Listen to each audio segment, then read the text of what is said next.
Chers téléspectateurs, chers auditeurs, bonjour à toutes et à tous. Vous êtes sur KTO et vous y êtes bien. Merci beaucoup pour votre fidélité à l'émission Au risque de l'histoire. Alors, vous le savez, c'est tout au long du IVe siècle que l'Empire romain, peu à peu, s'est converti au christianisme. Chronologiquement, il y eut des moments décisifs dans ce mouvement, que l'on songe à la conversion de Constantin en 312, à l'édit de Milan l'année suivante, ou encore à l'édit de Thessalonique en 380, édit de Théodose, faisant du christianisme la religion officielle de l'Empire romain. Mais quel a été le rôle véritable de ces événements ? Est-ce que la conversion de Constantin a été un tournant de l'histoire du christianisme, une date charnière, ou faut-il chercher dans les décennies précédentes l'émergence de la nouvelle religion au sein de l'Empire ? Comment les élites romaines, habituées au culte traditionnel et à la philosophie païenne, ont-elles réagi à cette révolution religieuse ? Les populations se sont-elles vraiment converties par conviction ou bien par conformisme social ? Est-ce qu'il y a eu des résistances à ces évolutions ? Quand et comment, au fond, notre monde est devenu chrétien, c'est ce qu'on va voir aujourd'hui avec deux historiens. Paul Mattei, bonjour. Bonjour. Merci d'avoir répondu à notre invitation. Ce n'est pas la première fois que je vous reçois sur ce plateau, puisque nous avons enregistré une émission sur les conciles du Credo avec le Père Armogat. Ça y est, quelques années, oui. Rajeunit pas, parce que je crois que c'était il y a bien 4 ou 5 ans. Oh oui, me semble-t-il. Voilà. En tout cas, je suis très heureux d'être avec vous cet après-midi. Eh bien, c'est réciproque. Vous êtes professeur émérite des universités à Lyon et membre du comité pontifical des sciences historiques. Pour les téléspectateurs et auditeurs qui ne le savent pas, au Vatican, il y a un comité d'études des sciences historiques qui s'appelle donc le comité pontifical des sciences. Vous avez édité plusieurs ouvrages. Il s'agit de la dernière édition de votre classique, Le christianisme antique, de Jésus à Constantin, un livre paru chez Armand Collin, et vous avez publié dans la collection Sources chrétiennes. Je pense que nos téléspectateurs et nos auditeurs connaissent cette collection des Sources chrétiennes, les actes et passions des martyrs militaires africains. Vous en avez assuré la traduction. Voilà, la traduction du latin. Ce sont des textes en latin. Celui qui a fait les introductions, l'annotation et l'établissement du texte latin, c'est un jeune chercheur, un franciscain italien, j'allais dire un garçon de grande espérance. Eh bien, très bien. Et j'ai été très heureux de travailler avec lui. Hervé Inglebert, bonjour. Bonjour. Merci d'être sur notre plateau.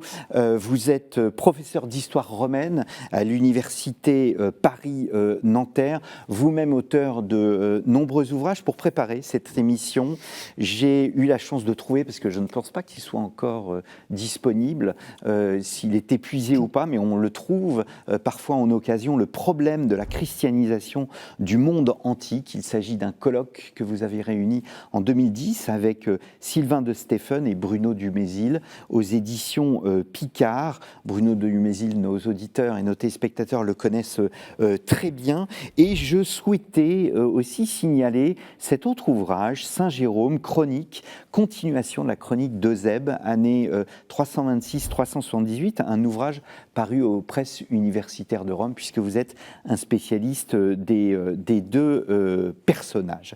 Alors, je rentre directement dans le sujet, je me tourne d'ailleurs vers vous, je reste avec vous. Hervé Inglebert, quel est l'état du christianisme à la veille de la conversion de Constantin dans l'Empire ? Alors, je me permettrai d'abord de dire que malheureusement, à la plupart des questions, nous allons avoir des petits problèmes pour y répondre parce que nous n'avons pas toutes les sources que nous désirerions afin de pouvoir avoir des réponses, disons, certaines.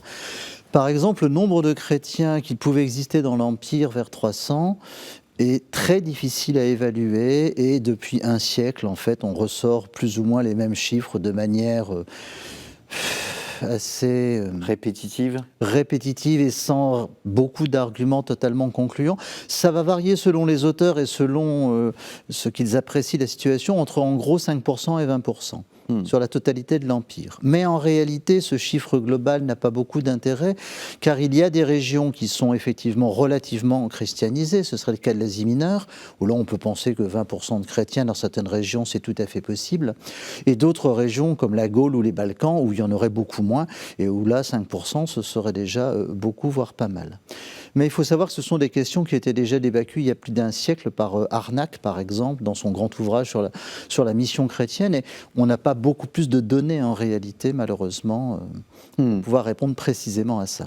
On ne connaît pas ou peu les éléments qui ont participé à ce développement du christianisme? Moi, ce que je dirais, c'est que une vue globale concernant le christianisme dans l'Empire à la fin du IIIe siècle ou au début du IVe est très difficile, car il faut tenir compte d'énormes disparités régionales. Monsieur Englebert y a fait allusion juste à l'instant, mais vous avez des régions qui sont, entre guillemets, christianisées, partiellement, et d'autres qui sont des déserts chrétiens. Ce n'est pas simplement l'Orient qui est chrétien et l'Occident qui ne le serait pas, mais pour ne prendre que l'Occident, l'Afrique, c'est-à-dire le Maghreb actuel, on va dire, et surtout l'Est du Maghreb actuel, a une population chrétienne qui présente une certaine consistance, là où la Gaule du Nord, par exemple, ou les Balkans dont il a été question, sont des déserts chrétiens, j'entends. Oui.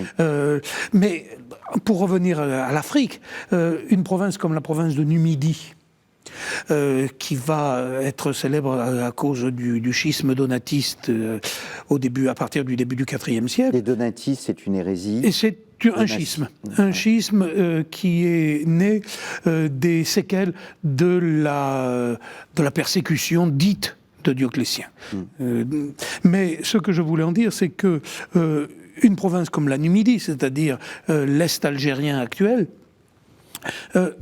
Freund, le grand historien du donatisme, il y a maintenant plus d'un demi-siècle, disait que le christianisme était devenu, ou disait à peu près, que le christianisme était devenu la religion coutumière. On a donc des régions, en effet, où le christianisme est implanté de façon beaucoup plus profonde que dans d'autres. Pourquoi? Et c'est votre question, je ne sais pas. Alors, disons, si on veut être prudent, on dira plutôt entre 5 et 10% pour tout l'Empire, mais avec de grandes variétés régionales. Et un point quand même important, c'est que le christianisme est tout de même à cette époque-là souvent plus urbain que rural. Et ça, c'est un point important parce qu'effectivement, les élites sont dans les villes et que donc... Sauf peut-être en Asie mineure et en Syrie. Oui. Dans ces régions-là, effectivement, les campagnes sont déjà en partie touchées par le christianisme, mais c'est quand même d'abord plutôt quelque chose d'urbain, alors que la population urbaine n'est pas si importante que ça dans l'Empire. En Égypte aussi, peut-être, les campagnes sont touchées. C'est le cas, par exemple, du village d'où est issu le futur Saint-Antoine. Alors, Hervé Englebert, comment expliquer que Constantin, empereur d'un empire majoritairement païen, ait pris le risque politique de se convertir au christianisme en 312 ? Et d'ailleurs, est-ce que c'était un risque politique en soi pour lui ? Alors, la conversion de Constantin, ses raisons et ses objectifs, alors là, c'est un sujet débattu depuis extrêmement longtemps, au moins déjà depuis Burckhardt en 1853, lorsqu'il a publié Le Temps de Constantin. L'idée selon laquelle Constantin aurait voulu devenir chrétien pour pouvoir s'appuyer sur l'Église pour unifier l'Empire ou ce genre de choses ne tient pas. L'Église n'était pas unifiée du tout à l'époque et donc ce n'était pas vraiment un moyen quelconque. Non, il faut remettre ça, je pense, dans le contexte. On sait qu'en 310, l'idéologie officielle de Constantin, c'est de se mettre sous la protection du soleil invaincu. Avant, il a été sous la protection des dieux de la tétrarchie, Jupiter et Hercule. Et puis, effectivement, en 312, il va affirmer que sa victoire contre Maxence au pont Milvius lui est donnée par le dieu chrétien. Donc la question, c'est qu'est-ce qui s'est passé entre 310 et 312 ? Et entre 310 et 312, personnellement, je ne connais qu'un seul événement important, c'est la mort de Galère, qui était l'empereur senior de la tétrarchie à l'époque, et qui était l'un des responsables, et sans doute le responsable principal de la persécution des chrétiens, et qui, sur son lit de mort, en fait, a arrêté la persécution. Et ça a pu être compris par un certain... Enfin, ça a pu être interprété par les chrétiens, ça c'est certain, et après tout accepté éventuellement par d'autres personnes, comme étant la preuve que le Dieu des chrétiens était plus puissant que ceux d'en face. Et comme d'autre part, en 312, Constantin est en guerre contre Maxence, que Maxence est à Rome, et que c'est lui qui a donc le contrôle sur tous les temples des cultes officiels de Rome, il était sans doute difficile pour Constantin de pouvoir s'appuyer sur Jupiter, si je peux dire, qui était contrôlé par Maxence. La mort de Galère a dû sans doute effectivement le faire beaucoup réfléchir. Il a dû estimer qu'après tout, le Dieu chrétien était peut-être réellement le plus fort et que la victoire contre Maxence, si je peux dire, lui a donné raison. Paul Mattei ? Oui, je pense qu'il y a un contresens à ne pas faire concernant Constantin et la conversion, entre guillemets, de Constantin. Constantin, dans cette affaire-là, ne se conduit pas en pure politique, machiavélique et cynique. C'est un point qu'il faut tenir, je crois, pour acquis. Okay. C'est un homme de son temps, et ce temps est religieux. Et les motivations profondes de Constantin, M. Englebert a parlé justement du respect pour la puissance du Dieu chrétien victorieux, mais c'est dans cet ordre d'idées-là qu'il faut chercher, et non pas dans on ne sait quelle idée voltairienne de la religion qui profiterait à celui qui la confesserait. Je pense que, encore une fois, et quelqu'un comme le grand historien de Rome, Pigagnol, qui pourtant n'était pas suspect d'être trop favorable au christianisme et à l'Église, fait remarquer que Constantin, c'est son mot, n'était pas un réaliste. N'était pas un réaliste. Et je pense que ça, c'est quelque chose qu'il faut que nos auditeurs comprennent. Il s'est converti, alors on peut discuter à perte de vue sur cette notion de conversion, il s'est converti non pas pour des raisons de politique, même s'il y avait un bénéfice politique, mais pour des raisons qui sont religieuse au sens précis du mot. Alors, l'année d'après, il y a le fameux édit de Milan qui libéralise en quelque sorte le christianisme, qui permet au christianisme d'exister, ce qui est une tolérance religieuse. Est-ce que cette tolérance religieuse a pu transformer, à des degrés divers, la société romaine ? Alors, je dirais oui, mais avec quelques nuances. D'abord, en fait, il n'y a pas eu d'édit de Milan. Je veux dire, il y a eu des décisions qui ont été prises à Milan entre Constantin et Licinius, qui nous sont connues par une lettre de Licinius au gouverneur de Bithynie, qui a valeur juridique d'édit et qui est affichée à Nicomédie après la victoire de Licinius. Donc, en fait, s'il y a un édit, c'est Licinius et de Nicomédie. Mais bon, ça reprend les décisions de Milan. Oui. La présentation de ça comme étant un édit de Milan dû à Constantin, ça, c'est ce qu'ont écrit ensuite les auteurs chrétiens, évidemment, qui ont donné tout le bénéfice de l'affaire à Constantin. Deuxièmement, ce n'est pas cet édit qui légalise le christianisme ou qui le tolère son existence. C'est l'édit de Sardique, de Galère, en 311, sur son lit de mort, qui, effectivement, rend légale l'existence du christianisme. Les décisions de Milan réaffirment effectivement cela, mais ils ajoutent deux points très importants. Un deuxième point qui était, et que peut-être Galère aurait fait s'il avait vécu plus longtemps, c'est la restitution des biens. Mais ça, Galien l'avait déjà fait en 260, donc ce n'est pas une nouveauté totale. Et le point vraiment nouveau dans les décisions de Milan, c'est en fait la liberté de culte pour tout le monde, et pas seulement pour les chrétiens. C'est-à-dire que les manichéens, qui pourtant avaient été persécutés sous Dioclétien, ont également le droit de pratiquer leur culte. Donc c'est pas une tolérance, c'est une véritable liberté de culte qui ne va exister dans l'Empire romain qu'entre 313 et, si je ne me trompe pas, 372, qui est le premier édit de Valence et de Valentinien et de Valence contre les manichéens, mais cette fois-ci d'un point de vue chrétien. Donc il y a eu une soixantaine d'années pendant lesquelles il y a eu une réelle liberté de culte qui n'existait pas avant, qui n'existera plus après pendant très très longtemps. Cette liberté de culte change la vie des Romains, change la vie des différentes nations de l'Empire ? Je ne sais pas, je ne pense pas. Ce que l'on peut dire, c'est que l'arrêt des persécutions donne au christianisme, dans les différentes régions de l'Empire, l'occasion de manifester le dynamisme dont il est porteur. Oui. Publiquement, le dynamisme dont il est porteur. On sort des maisons. Voilà. Alors, si vous voulez... On en était déjà sorti sans doute dès 260, parce qu'il y a quand même déjà un ou deux bâtiments que archéologiquement on peut estimer être des églises et pas seulement des maisons aménagées. Enfin, disons que la persécution de la tétrarchie, enfin à partir du début du IVe siècle, a incontestablement, surtout en Orient d'ailleurs, un peu freiné les choses. Et là, le mécanisme repart. C'est-à-dire que, on va sans doute en reparler, mais il y a une certaine dynamique chrétienne qui à nouveau se trouve, je crois qu'on peut dire ça, libérée. Et il n'y a pas, si vous voulez, de faveur spéciale, du moins à cette date-là, qui soit accordée par les deux pouvoirs de Constantin d'un côté, de Licinius de l'autre. Donc, est-ce qu'on peut dire qu'il n'y a pas de tournant constantinien? Il n'y a pas un avant et un après?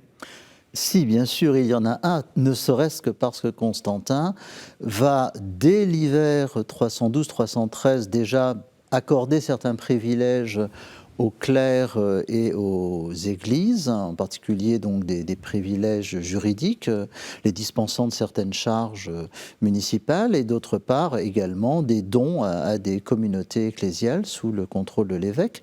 Donc ça, ce sont de véritables avantages. Alors, ils ne sont pas encore énormes à l'époque, mais enfin, c'est un début. Ils seront nettement plus importants à partir de 324, lorsque Constantin aura battu Licinius et réunifié l'Empire. D'autant plus qu'à ce moment-là, Constantin fera quand même savoir largement, au moins dans les milieux des élites proches de la cour, qu'il est chrétien, qu'il soutient le christianisme, qu'il condamne en fait le paganisme, même s'il ne le cherche pas à le détruire, mais enfin, en tout cas, son avis est réellement négatif et il le fait savoir.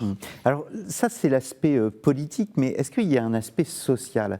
Est-ce que, alors que cette religion est née en Galilée, à Jérusalem, etc., quelles ont été les valeurs qui ont finalement séduit plusieurs parties de l'Empire, puisque vous évoquiez cette disparité géographique? Comment se fait-il que quelles sont les valeurs, j'allais dire sociales et religieuses qui ont permis au christianisme de se développer et qui ont fait du christianisme en quelque sorte une religion un peu disruptive, si je puis me permettre cette expression? Alors, c'est un débat qui a été posé, je pense, pour la première fois en 1776 par Edward Gibbon dans son premier volume sur la chute de l'Empire romain, le déclin et la chute de l'Empire romain. À un moment donné, Gibbon se pose la question, mais alors pourquoi le christianisme l'emporte-t-il? Et alors, il distingue d'abord, évidemment, la cause première, c'est que Dieu favorisait la vraie religion, bon d'accord, mais enfin ça, c'est pas le problème de l'historien. Et donc après, il s'intéresse à ce qu'il appelle les causes secondes de la victoire du christianisme, et il en donne une dizaine. Et sur tout débat, sur ce sujet-là, on est obligé de repartir de Gibbon en réalité, parce qu'il avait quand même bien analysé pas mal de choses. En fait, c'est quand même assez différent. La première chose tout à fait nouvelle qu'apporte le christianisme, c'est que les chrétiens savent ce qui se passe après la mort. Voilà. Et ça, c'est fondamental, parce qu'on a vers 400 des sermons d'Augustin, et Augustin, en fait, passe un savon à ses paroissiens en disant, lorsque vous avez des problèmes de récolte ou de ceci, vous allez en fait toujours vénérer vos idoles. Et lorsqu'on vous dit, mais enfin bon, et le Dieu des chrétiens, vous répondez, ah mais le Dieu des chrétiens, c'est le Dieu des morts, c'est le Dieu pour les morts. Et ça, c'est prodigieux. Je veux dire, en fait, les notions de l'au-delà et de ce qui se passait après la mort étaient extraordinairement floues dans l'Antiquité. Les mânes, on ne peut plus flou. Les discours mythologiques sur les Champs-Élysées, c'est vraiment de la mythologie, c'est-à-dire que c'est vraiment des histoires.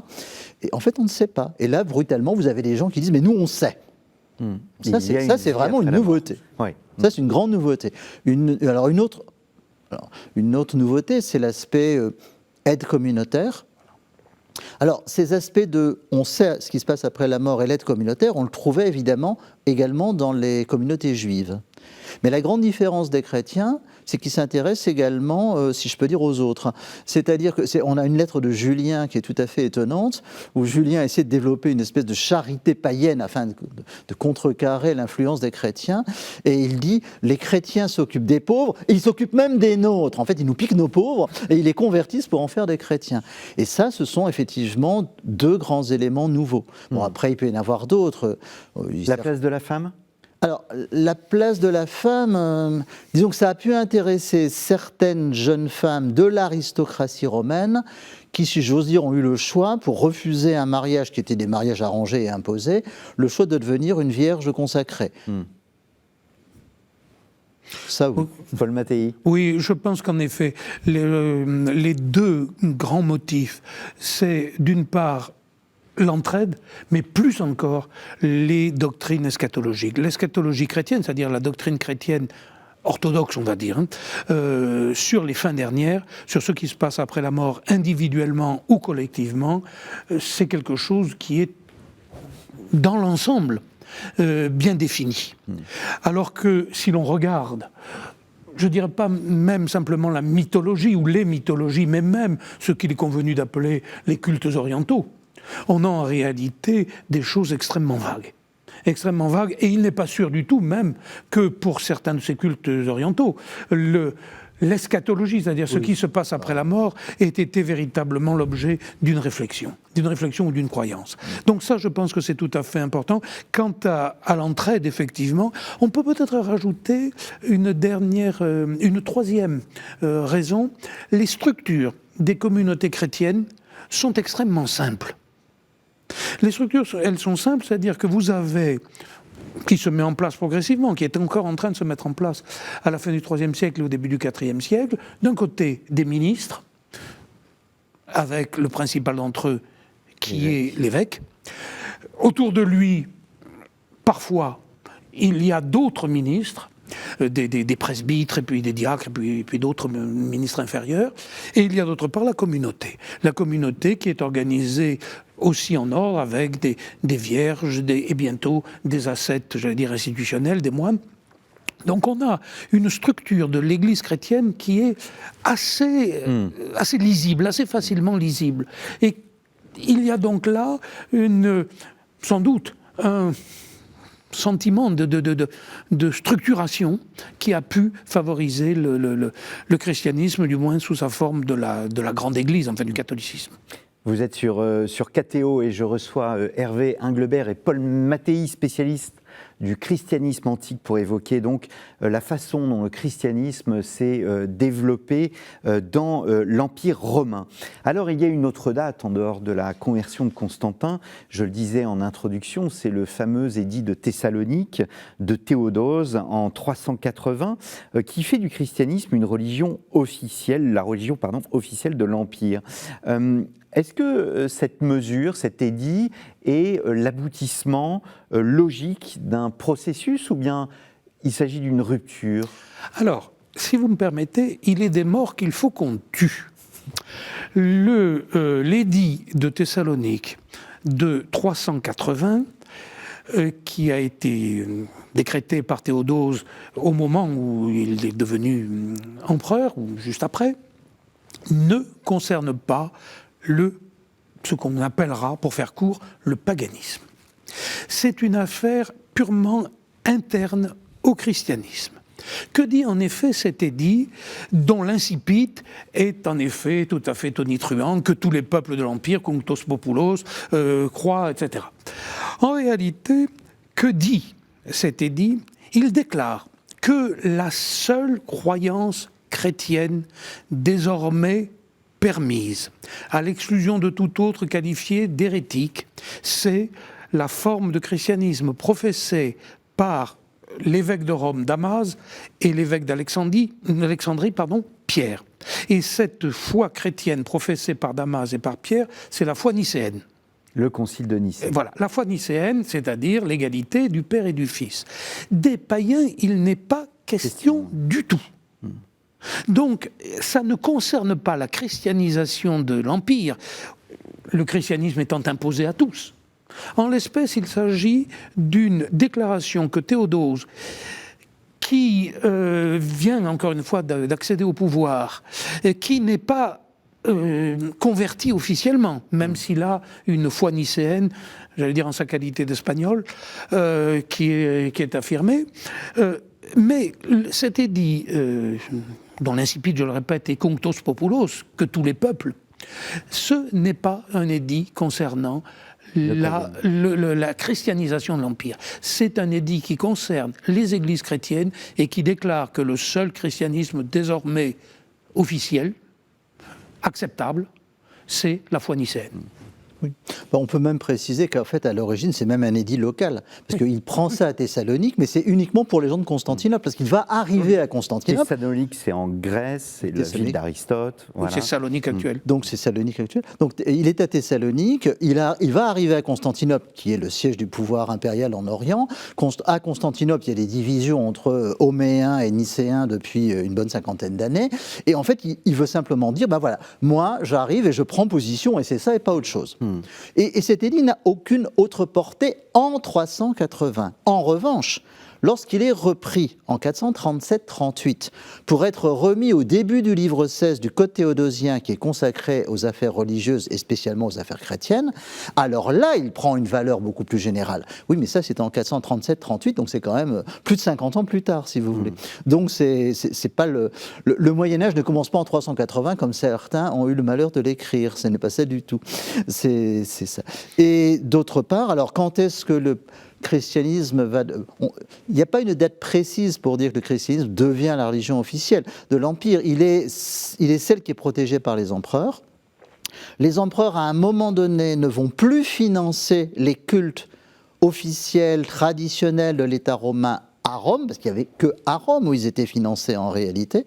Ça se passe dans les années 382-384, pour des raisons qui sont en fait locales et qui sont peut-être beaucoup plus fiscales qu'autre chose, parce qu'il y a des problèmes en fait d'approvisionnement à Rome à ce moment-là, qu'on a besoin d'argent et que donc on essaie de récupérer toutes les ressources que l'on a, et qu'à un moment donné, entre autres, on coupe les subsides qui étaient versés aux Vestales. Oui. C'est là-dessus que...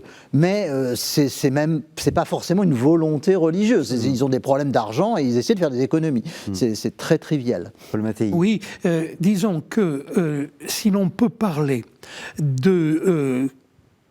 d'appui officiel des empereurs, du pouvoir, envers un christianisme qui deviendrait la seule ou la principale forme religieuse de l'Empire, c'est postérieur à 380. Cela date en effet en Occident du temps de l'empereur Gratien, donc dans les années 380, après 382-384, et la fin du règne de Théodose, et aussi, ce qu'on oublie souvent, après la mort de Théodose en 395, la politique de ses fils, que ce soit en Occident ou que ce soit en Orient. Les édits qui établissent, au sens où on parle de religion établie, le christianisme, datent souvent, en réalité, d'une période postérieure à Théodose, du temps de ses fils, donc à l'extrême fin du IVe siècle ou au début du Ve. En 391-92, il y a toute une série d'édits qui sont pris qui interdisent toute une série de rites païens. Attention, ce n'est pas l'interdiction du paganisme, d'abord parce que le paganisme, ça n'existe pas. Il n'y a que des cultes païens. L'unité de tout ça est une invention rhétorique et polémique chrétienne. Donc on interdit toute une série de rites païens.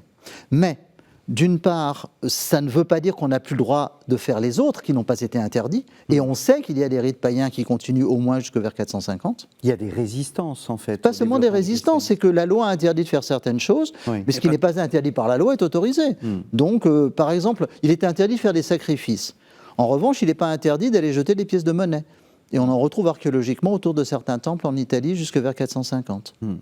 D'autre part, c'est pas parce que ces rituels païens sont interdits que les gens doivent se convertir. Ça, ce ne sera vrai qu'à l'époque de Justinien, donc 150 ans plus tard quasiment. Donc ça veut dire qu'au 5e siècle, on avait le droit d'être païen, mais on n'avait pas le droit d'aller sacrifier. Voilà. Oui, ce qu'il faut souligner, c'est le caractère plus tardif qu'on ne le pense habituellement, de ces mesures en faveur du christianisme, et encore une fois, leur caractère partiel, leur caractère non systématique. Oui.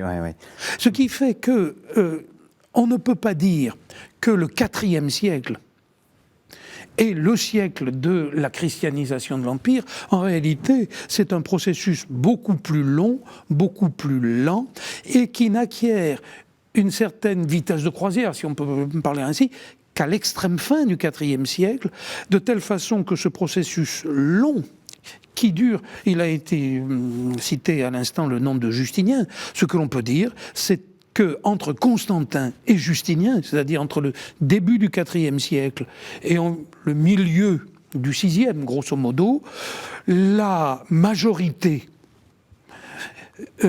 religieuse passe en faveur du christianisme.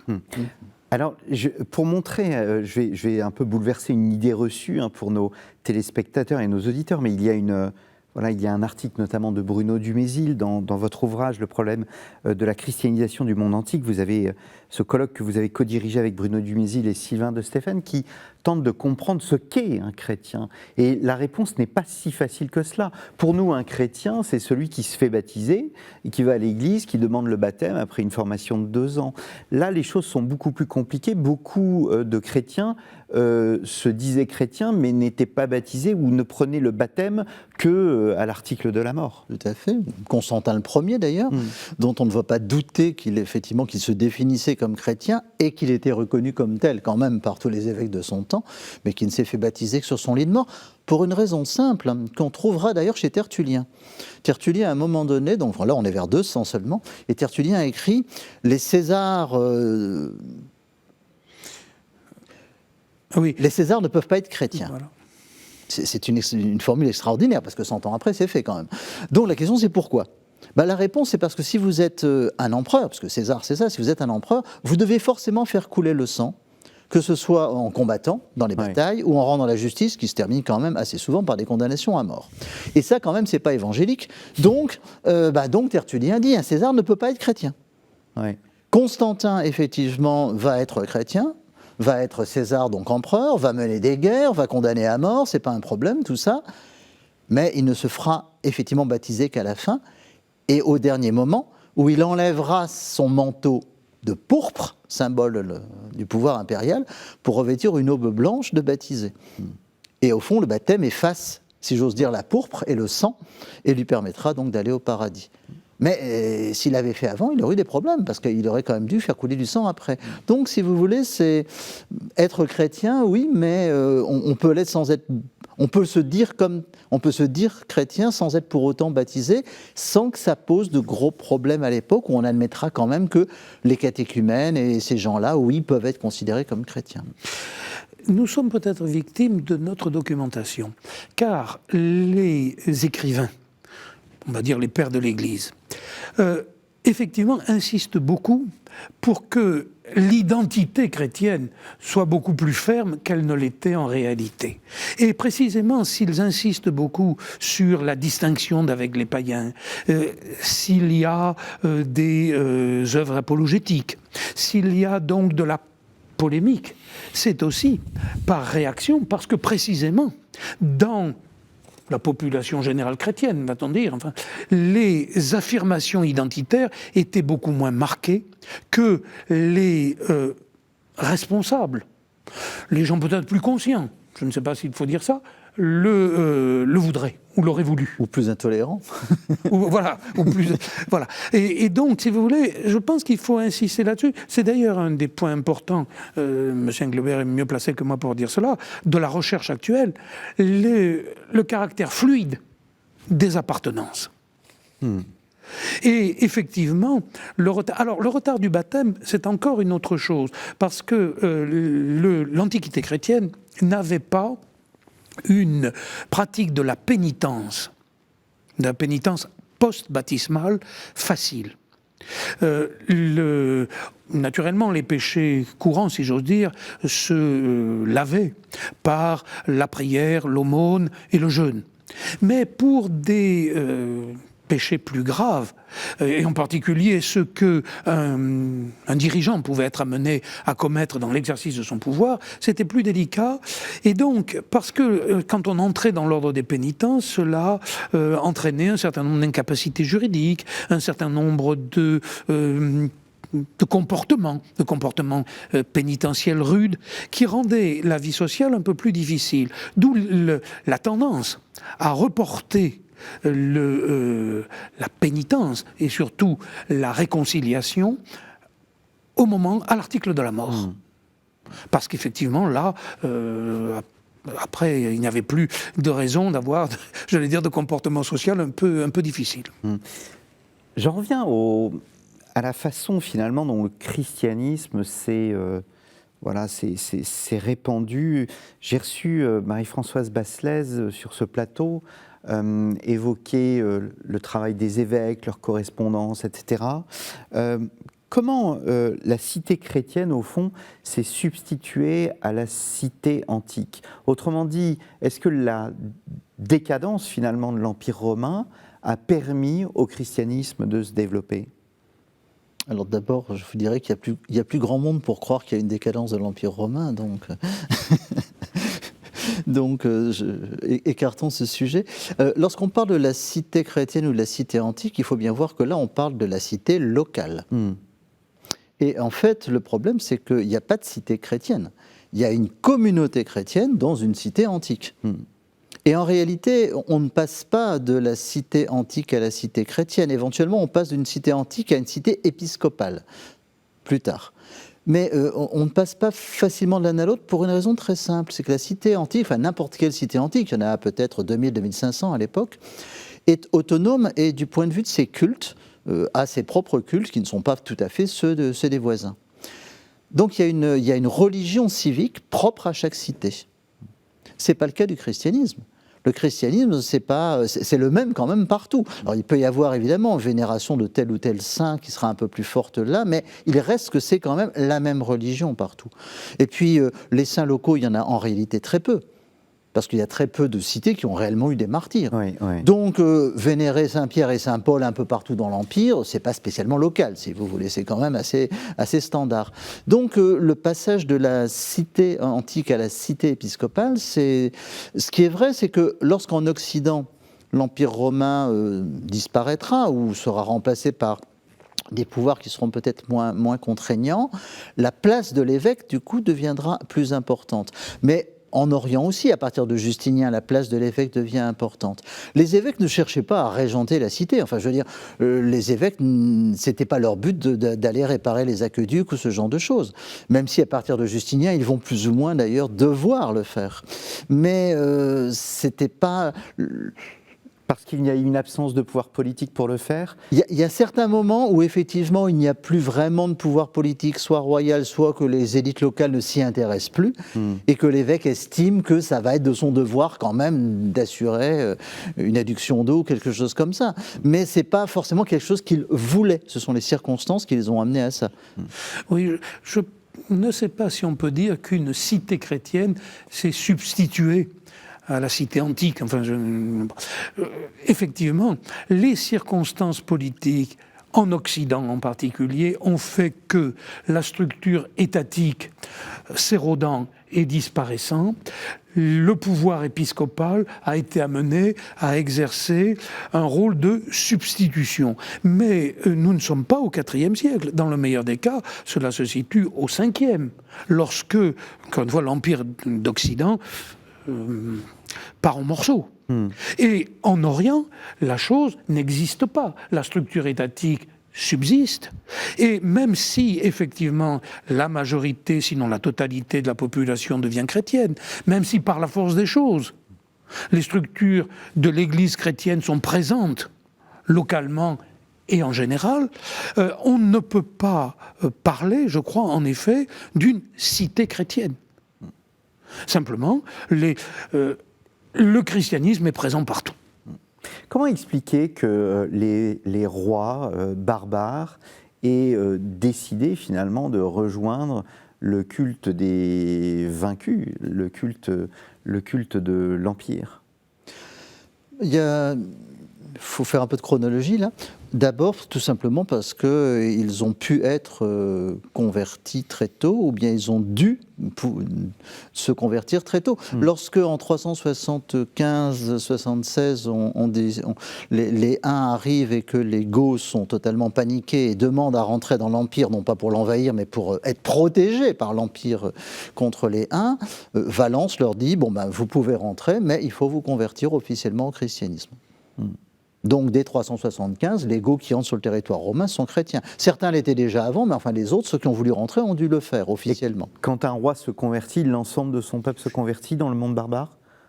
Globalement, les gens suivent. Oui. Et puis d'autre part, il y a un point également important, c'est que ces peuples germaniques et autres, parce que les Alains ne sont pas germaniques par exemple, ces peuples donc qui vont entrer dans l'Empire, par définition, ils ne sont plus sur leur territoire d'origine.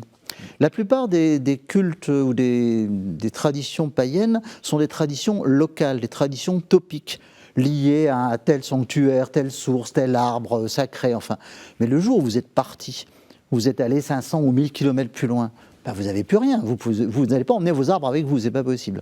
Donc ces gens-là se retrouvent dans un monde où il n'y a plus grand-chose comme point de repère, sauf à cette époque-là, le christianisme qui est devenu le point de repère principal. Oui. Donc ils s'y rallient également, parce qu'il n'y a pas, de toute façon, il n'y a pas grand-chose d'autre. Paul Mattei, vous voulez réagir ? Oui, alors la chronologie en effet est importante parce que tous les peuples, entre guillemets germaniques, comme vous l'avez dit, ne se convertissent pas.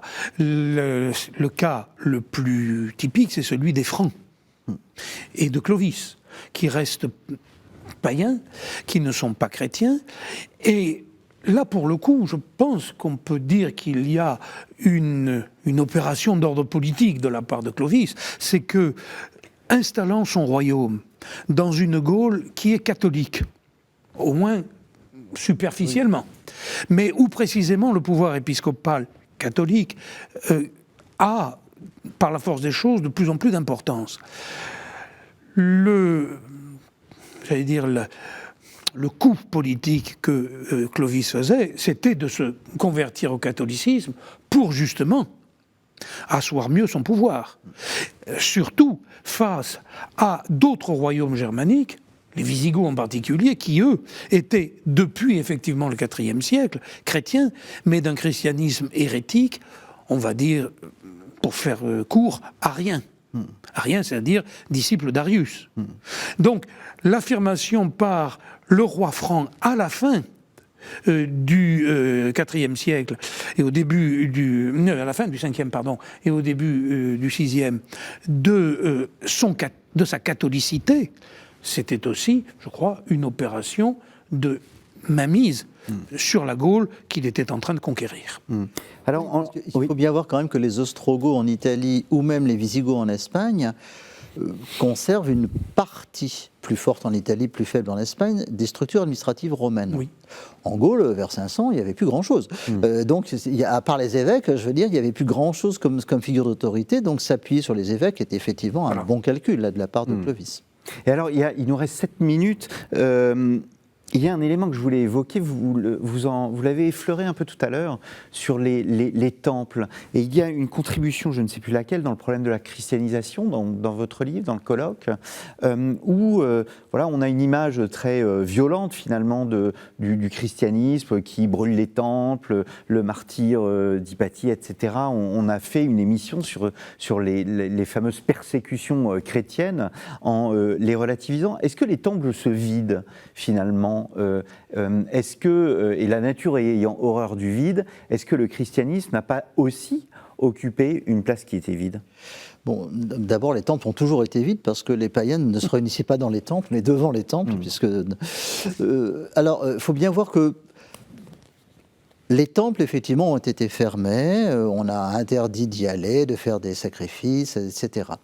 Mais ces temples, il faut quand même bien voir que ce sont des biens publics, ce sont des biens de la cité. Ce qui n'est pas du tout le cas des églises. Hein. L'Église est une institution de droit privé. C'est d'ailleurs pour ça qu'il ne peut pas y avoir une cité chrétienne. C'est une institution de droit privé, donc elle ne peut pas devenir publique comme ça par l'opération du Saint-Esprit, si j'ose dire. Donc les temples, eux, sont des bâtiments publics. Le jour où on les ferme, qu'est-ce qu'on en fait ? Et il y a 3 possibilités. On les laisse s'effondrer, mais c'est pas beau. Et il y a des lois d'ailleurs qui demandent à ce que on les entretienne. On les entretienne parce que sinon ça va pas être joli. La deuxième, c'est puisque c'est un bien public, on a parfaitement le droit après tout de les démolir, de les vendre et d'utiliser les matériaux pour faire autre chose. C'est tout à fait possible. Ou bien à un moment donné, la cité peut le concéder à un évêque pour que par exemple l'évêque soit récupère les matériaux, soit récupère l'emplacement, voire de temps en temps le bâtiment pour en faire une église. Mais ça c'est en réalité assez minoritaire, hein. On a très peu de cas de temples comme ça. Oui. Dans la question, c'est bon, le jour où les temples ne fonctionnent plus, si les païens effectivement ont des choses à faire, comment font-ils ? Bien, théoriquement, ils n'ont plus le droit de le faire. Alors bon, concrètement, dans les campagnes, on sait très bien qu'ils continuent parce qu'on a des sources, des arbres, etc., qui continuent à être utilisés. Et puis, effectivement, certaines fonctions, quelques fonctions ont pu être éventuellement assumées par le christianisme ou du moins par certains saints chrétiens. Mais c'est pas on passe pas des dieux civiques aux saints chrétiens comme ça. Je veux dire, on passe pas forcément d'Asclépios à un saint guérisseur aussi facilement. Et de toute façon, même un saint guérisseur pouvait quand même dire, après tout, dans l'Évangile, Jésus guérit des gens. Donc, si vous voulez, ça pouvait être un modèle chrétien et pas forcément un modèle païen, tout simplement. Asclépios étant le dieu de la médecine. Oui. Peut-être une dernière question, je me permets parce que il ne reste qu'un peu moins de 5 minutes. À vous entendre, on comprend que voilà, il est beaucoup trop tôt pour évoquer une Europe chrétienne au fond. L'Europe chrétienne médiévale est beaucoup plus tardive.